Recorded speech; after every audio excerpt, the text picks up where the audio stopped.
Hi friends, இந்த வீடியோவில் என்ன பார்க்க போகிறோம்னு சொல்லி பார்த்தீங்கன்னா குரூப் 2 ஏக்கு நல்லா படிச்சுட்டு இருப்பீங்க. ஒரு டாபிக் எப்படி வந்து ரிவிஷன் பண்ணலாம் அப்படிங்கிற ஒரு சின்ன ஐடியா வந்து சொல்கிறேன். இது உங்களுக்கு பிடிச்சிருந்தது அப்படின்னா நீங்கள் வந்து ஃபாலோ பண்ணலாம். இப்போது நமக்கு இந்தியன் பாலிட்டியில் இந்திய அரசியலமைப்பு உருவாக்கம் அப்படிங்கிற டாபிக் தான் ஃபஸ்ட்டு இருக்கும். ஓகேவா? ஸோ இந்திய அரசியலமைப்பு எப்படி உருவாக்கியிருப்பாங்க அப்படிங்கிறத நமக்கு 10th ஸ்டாண்டர்ட்லேயே ஃபஸ்ட்டு பேராகிராஃபில் கொடுத்துருப்பாங்க. சில கீ பாயிண்ட்ஸ் மட்டும்தான் நமக்கு வந்து மேஜராக தெரிஞ்சுக்க வேண்டியது. ஒன்று என்ன பார்த்தீங்க அப்படின்னா, நமக்கு இந்திய அரசியலமைப்பு அப்படிங்கிறது நம்ம எங்கேருந்து எடுத்துகிட்டு வந்திருப்போம் அப்படின்னா, நமக்கு USA அமெரிக்கா ஐக்கிய நாடுகள்லேருந்து எடுத்து வந்திருப்போம். இது நமக்கு தெரிஞ்சிருக்கணும். நெக்ஸ்ட் பாயிண்ட் என்ன அப்படின்னா, ஃபஸ்ட்டு அதை வந்து எப்படி உருவாக்கியிருப்பாங்க அப்படின்னா, நமக்கு வந்து கேபினெட் குழு, அமைச்சரவை தூதுக்குழு உருவாக்கி அவங்க தான் வந்து நமக்கு வந்து அரசியலமைப்பை உருவாக்கியிருப்பாங்க. ஸோ அது நமக்கு தெரியணும். ஸோ கேபினெட் மிஷன் அப்படிங்கிறது எந்த வருஷம் அப்படிங்கிறது நமக்கு தெரியணும். ஸோ கேபினெட் மிஷன், ஓகேவா? ஸோ இது நமக்கு தெரியணும். ஸோ இதெல்லாம் நீங்கள் வந்து பார்க்காம எழுதி பார்க்கலாம். ஓகேவா? அடுத்த பாயிண்ட் என்னன்னு சொல்லி பார்த்தீங்கன்னா, ஸோ இதில் எத்தனை உறுப்பினர்கள் இருந்தாங்க அப்படிங்கிறது நமக்கு தெரியணும்.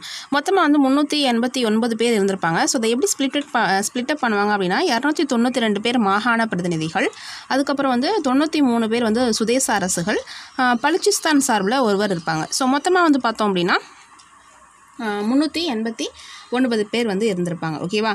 ஸோ இது வந்து நமக்கு பிரிக்க தெரிஞ்சிருக்கணும். ஸோ இதுவுமே நமக்கு வந்து மேபி கேள்வியாக கேட்கலாம். ஓகேவா? ஸோ அடுத்ததாக நம்ம என்ன பாயிண்ட் இதில் ஞாபகம் வச்சுக்கணும் அப்படின்னா, ஃபஸ்ட்டு கூட்டம் நமக்கு எப்போ நடந்திருக்கணும், 1946 டிசம்பர் 9 வந்து ஃபஸ்ட்டு கூட்டம் வந்து நடந்திருக்கும். இது வந்து 4வது பாயிண்ட். இந்த 4 பாயிண்ட் ஃபஸ்ட் நமக்கு நல்லா தெரிஞ்சிருக்கணும். 5வது பாயிண்ட் என்ன தெரியணும் அப்படின்னா, தற்காலிக தலைவராக வந்து யார் வந்து நிர்ணயிச்சிருப்பாங்க அப்படின்னா, சச்சிதானந்த சின்ஹா. ஓகேவா? சச்சிதானந்த சின்ஹா தான் தற்காலிக தலைவர். அவருக்கு பிறகு வந்து தான் டாக்டர் ராஜேந்திர பிரசாத் அவங்கள வந்து நிரந்தர தலைவராக அரசியலமைப்பு நிர்ணய சபையில் நிர்ணயிச்சிருப்பாங்க இல்லையா? ஸோ பிரசாத் இந்த சச்சிதானந்த சின்ஹாவை ஒருத்தர் வந்து நமக்கு 12th ஸ்டாண்டர்ட் புக்கில் என்ன கொடுத்துருப்பாங்கன்னா, JP கிருபாலினி அவங்க வந்து முன்மொழிந்ததாக வந்து சொல்லியிருப்பாங்க. ஓகேவா? ஸோ அதுவுமே நீங்கள் ஞாபகம் வச்சுக்கோங்க. ஓகேவா? இதெல்லாம் நமக்கு 10th ஸ்டாண்டர்டில் இருக்கக்கூடிய பாயிண்ட்ஸ். வேறு என்ன நமக்கு தெரியணும் அப்படின்னு சொல்லி பார்த்தோம் அப்படின்னா, தலைவராக நம்ம டாக்டர் ராஜேந்திர பிரசாத் பார்த்துட்டோம். அதுக்கப்புறம் வந்து இன்னும் 2 பேர் இருப்பாங்க. யார்? HC Mukherjee and then BT Krishnamachari இல்லையா? ஸோ இதெல்லாம் நமக்கு பார்க்காம ஞாபகம் வரணும். கிருஷ்ணமாச்சாரி. எத்தனை கூட்டம் வந்து நடந்திருக்கும் டோட்டலாக அப்படின்னு பார்த்தோம் அப்படின்னா, ஒரு 11 செஷன் வந்து நடந்திருக்கும். ஓகேவா? 11 செஷன் 166 நாட்கள் வந்து நடந்திருக்கும். ஓகேவா? கிட்டத்தட்ட ஒரு 2473 திருத்தங்கள் வந்து மேற்கொண்டிருப்பாங்க. ஓகேவா? ஸோ இது எல்லாமே நமக்கு அரசியலமைப்பு உருவாக்கம் அப்படிங்கிறது கீழே கொடுத்துருப்பாங்க. ஓகேவா? ஸோ இந்த திருத்தங்களை சிலவற்றை வந்து அந்த அரசியலமைப்பு நிர்ணய சபை ஏற்றுக்கொண்டு இருக்கும். ஓகேவா? அந்த குழுக்களின் அரசியலமைப்பு நிர்ணய சபையோட குழுக்கள் வந்து அரசியலமைப்பு வந்து உருவாக்கக்கூடிய இந்த பணியில் ஈடுபட்டிருப்பாங்க. அதுக்கப்புறம் வந்து டிராஃப்டிங் கமிட்டின்னு சொல்லக்கூடிய வரைவு குழு இல்லையா? ஸோ வரைவு குழுவோட தலைவராக யார் இருந்திருப்பா? டிராஃப்டிங் கமிட்டி அப்படின்னு சொல்லுவாங்க. ஸோ இதோட தலைவராக தான் டாக்டர் BR அம்பேத்கர் அவங்க வந்து இருந்திருப்பாங்க இல்லையா? ஸோ அது நமக்கு தெரிஞ்சிருக்கணும்.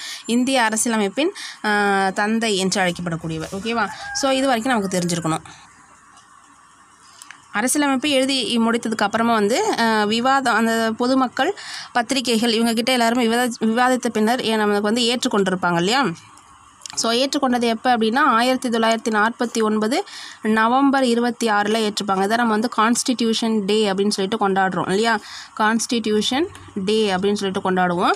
ஸோ அடுத்ததாக வந்து பார்த்தோம் அப்படின்னா என்ன தெரிஞ்சுக்கணும், இது ஏற்றுக்கொண்டப்போ எவ்வளோ இருந்துச்சு பார்ட்ஸ் அது வந்து நமக்கு தெரியணும். 395 ஆர்டிக்கல் வந்து இருந்திருக்கும். 22 பார்ட்ஸு, 8 ஷெட்யூல் வந்து இருந்திருக்கும். ஓகேவா? அடுத்ததாக வந்து பார்த்தோம்னா, இது நடைமுறைக்கு வந்தது தான் நமக்கு தெரியும். 1950 ஜனவரி 26 இதை தான் நம்ம வந்து ரிபப்ளிக் டேவாக நம்ம வந்து கொண்டாடுறோம் இல்லையா? ஸோ இது வரைக்கும் நமக்கு தெரிஞ்சுக்கணும். அதுக்கப்புறம் வந்து பார்த்தோம்னா என்ன கொடுத்துருப்பாங்கன்னா, ஒரு பாக்ஸ் கொடுத்துருப்பாங்க. அதில் வந்து இந்த பிரேம் பெஹாரி நரேன் ரைஜடா அவர் வந்து